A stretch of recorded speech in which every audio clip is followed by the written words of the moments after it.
morning, everybody. Today is June 10, 2026, and it's the morning time. It's around 5 in the morning, and yeah, I just decided to wake up more early, to have a fresh mind, and to be quiet and peaceful here. And at this time, no one can bother me. So yeah, let's we're going to continue to reading our Bible from the New Living Translation Bible I have here. But if you guys have any other versions of the Bible, you can still follow with me. So today we're going to be continuing with the reading of the scriptures. Exodus chapter 38 and 39. Okay, so let's start. Exodus chapter 38. Building the altar of burnt offering. Next, Bezalel used acacia wood to construct the square altar of burnt offering. It was 7.5 feet wide, 7.5 feet long, and 4.5 feet high. He made horns for each of its four corners so that the horns and altar were all one piece. He overlaid the altar with bronze.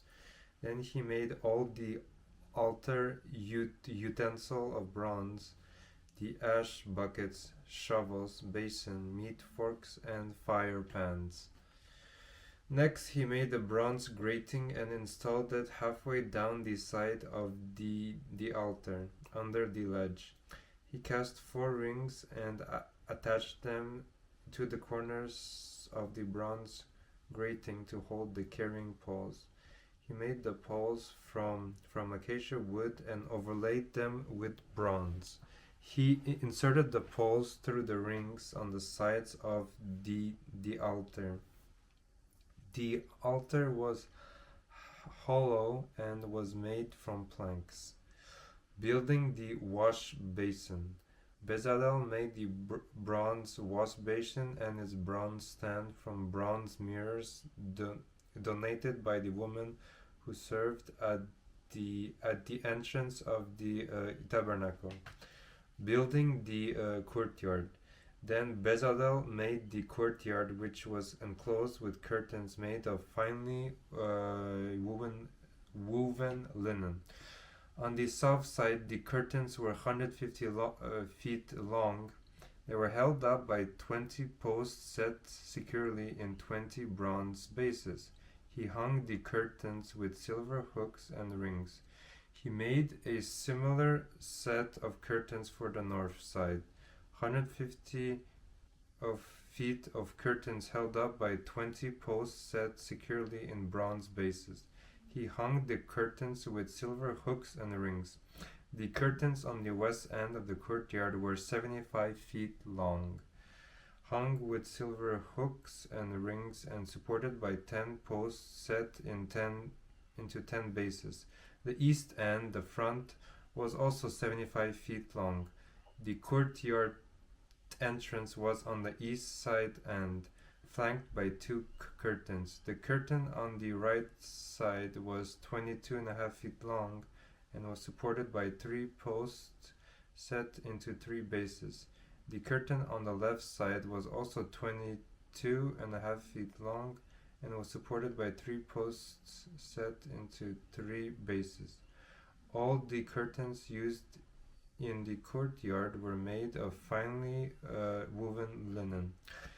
Each post had a bronze base, and all the hooks and rings were silver. The tops of the posts of the courtyard were overlaid with silver, and the rings to hold up the curtains were made of silver. He made the curtain for the entrance to the courtyard of finely woven linen, and he decorated with beautiful embroidery in blue, purple, and scarlet thread. It was 30 feet long and its height was 7.5 feet, just like the curtain of the courtyard walls. It was supported by 4 posts, each set securely in its own bronze base. The tops of the posts were overlaid with silver, and the hooks and rings were also made of silver. All the tent pegs used in the tabernacle and courtyard were made of bronze. Okay. Inventory of materials. This is an inventory of the materials used in building the tabernacle of the covenant. The Levites compiled the figures as Moses directed, and Itamar, son of Aaron the priest, served as recorder. Bezalel, son of... Hi guys, sorry about that, the camera just died on me. So now we're going to be continuing with the reading of the scriptures. Exodus chapter 38, and in the paragraph inventory of materials. This is an inventory of the materials used in building the tabernacle of the covenant. The Levites compiled the figures as Moses directed, and Itamar, son of Aaron the priest, served as recorder. Bezalel, son of Uru, grandson of Hur, of the tribe of Judah, made everything just as the Lord had commanded Moses. He was assisted by Oholiab, son of Ahishamach, of the tribe of Dan, a craftsman expert at engraving, designing, and embroidering with blue, purple, and scarlet thread on fine linen cloth. The people brought special offerings of gold, totaling 2,193 pounds, as measured by the weight of the sanctuary shekel.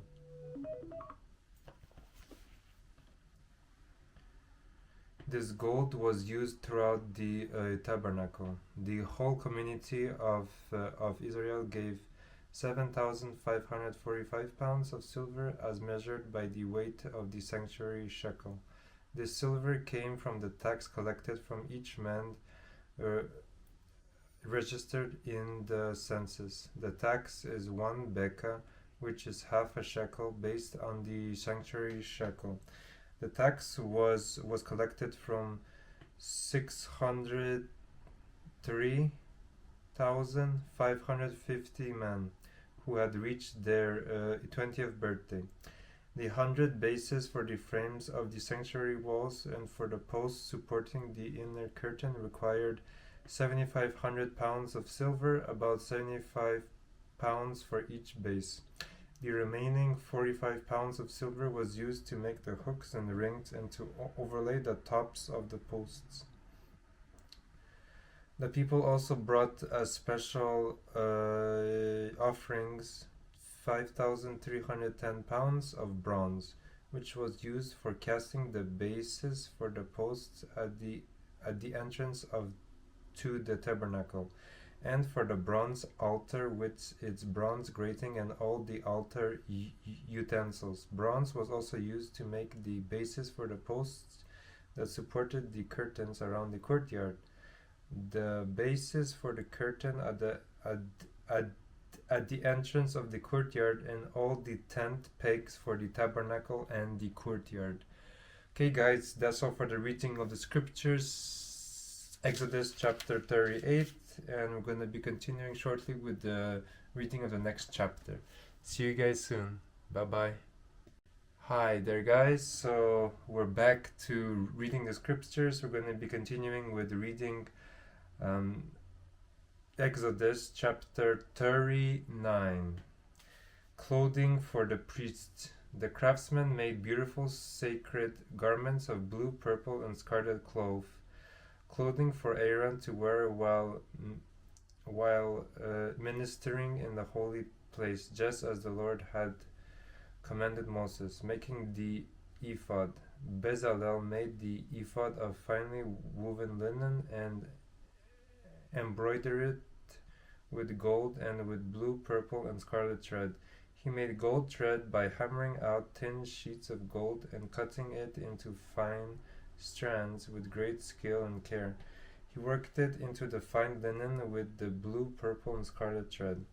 The ephod consisted of two pieces, front and back, joined at the shoulders with two shoulder pieces.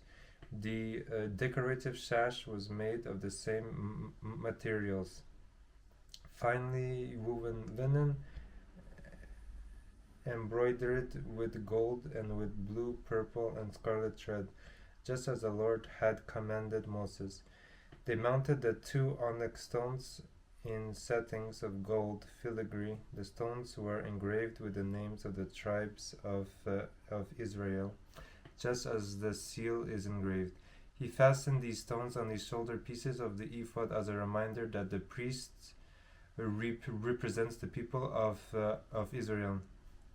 All this was done just as the Lord had commanded Moses. Making the chest piece, Bezalel made the chest piece with great skill and care. He made it to match the ephod using finely woven linen and embroidered with gold and with blue, purple, and scarlet thread. He made the chest piece of a single piece of cloth folded to form a pouch 9 inches square. They mounted 4 rows of gemstones on it. The first row contained a red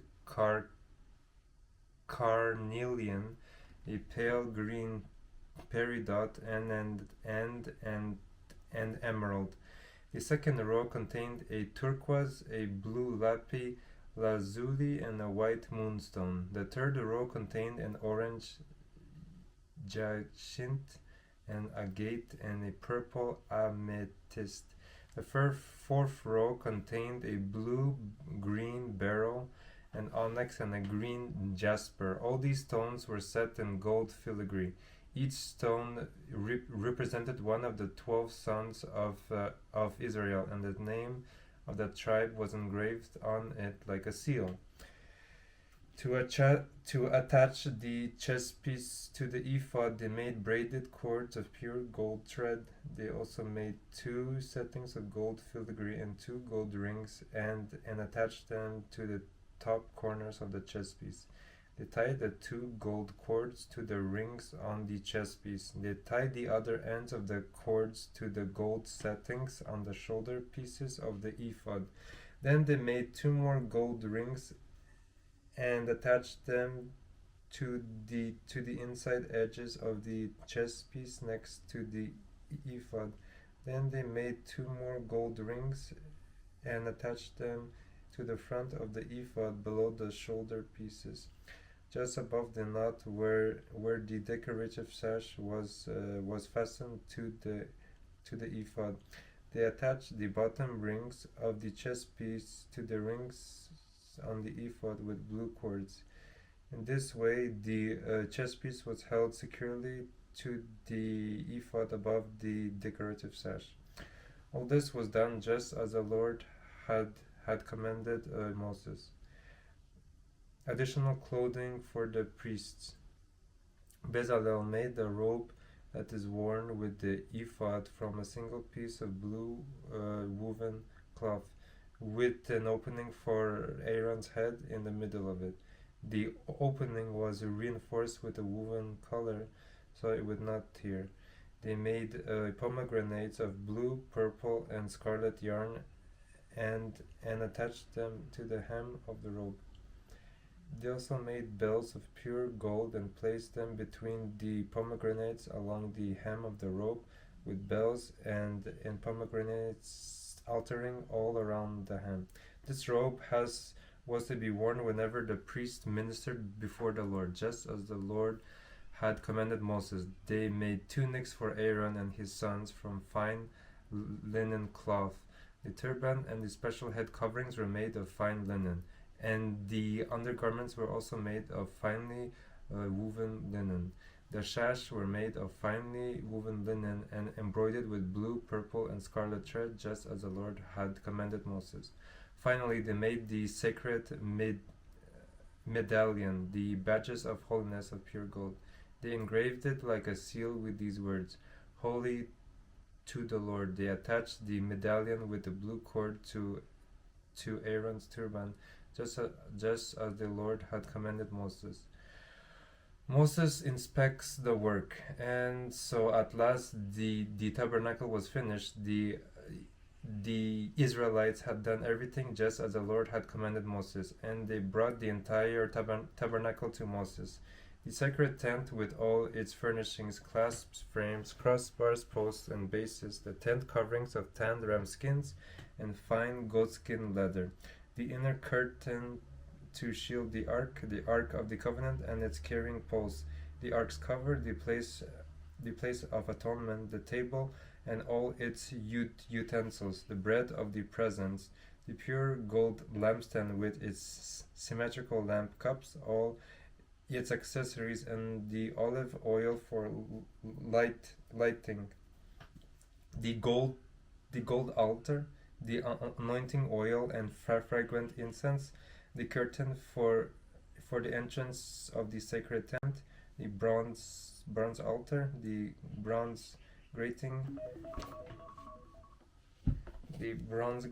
and its carrying poles and utensils, the wash basin with its stand, the curtains for the walls of the courtyard, the posts and their bases, the curtain for the entrance to the courtyard, the ropes and tent pegs, all the furnishings to be used in worship at the tabernacle, the beautifully stitched garments for the priests to wear while ministering in the holy place, the sacred garments for Aaron the priest, and the garments for his sons to wear as they minister as priests. So the people of Israel followed all of the Lord's instructions to Moses. Then Moses inspected all their work. When he found it had been done just as the Lord had commanded him, he blessed them. Okay, guys, that's all for the reading of the scriptures. Exodus chapter 39, and we'll see you guys tomorrow. Have a great rest of your day. Bye bye.